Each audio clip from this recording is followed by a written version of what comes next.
मुलगी, आजकाल तू खूपच बारीक होत चालला आहेस. असं काय खात असतो? मुलगा, धोखा.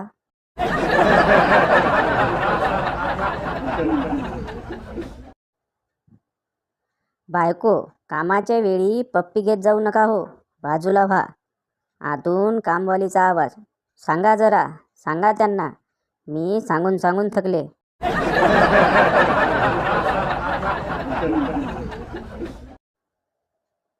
बरं झालं पोरींना दाढी व मिशी येत नाही.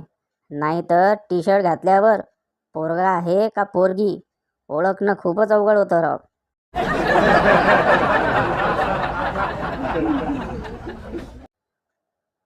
नवरा, नवीन सिनेमाची तिकीट आणली आहे, तयारी कर. बायको, अहो पण ही तर उद्याची आहे. नवरा, तुला तयारी करायला वेळ नको का द्यायला?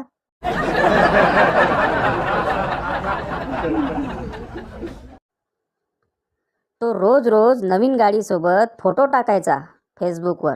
मग कळलं की त्याचे पंक्चर काढायचे दुकान आहे.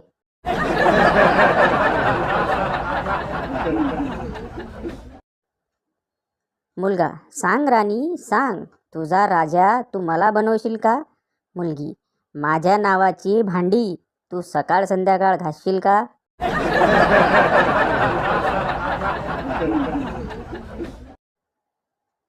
शिक्षक, एका गाढवापुढे एक दारूचा आणि एक पाण्याचा ग्लास ठेवला, पण गाढव पाणीच प्यायला. तर सांगा, यापासून तुम्ही काय शिकलात? चिंटू, जो दारू पित नाही तो गाढव असतो.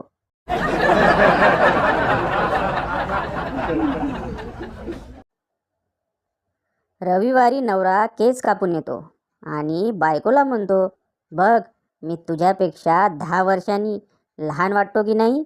हर हुन्नरी बायको उत्तर देते, एकदम टक्कल करायचे, म्हणजे तुम्हाला पाळण्यात टाकून खेळवले असते.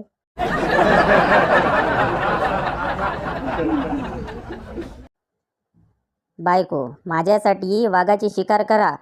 मला वाघाचे कातळे आपल्या घरात लावायचे आहे. नवरा, अगं हे कसे शक्य आहे?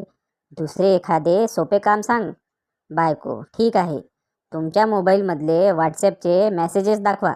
नवरा, वाघ साधा हवा की पांढरा?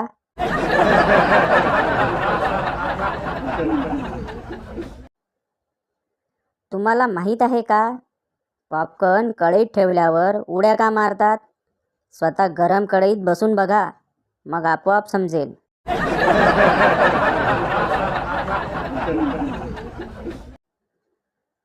बायकांची नवीन धमकी. बायको, मी ॲक्टिवा घेऊन बाजारात आली आहे, एक साडी विकत घेऊ का? नवरा, कालच तर एक साडी घेतलीस तू. बायको, साडी घेऊ का? ट्रॅफिकचा नियम मोडू. नवरा, 2 साड्या घे आणि छान घे, 2 घे 2.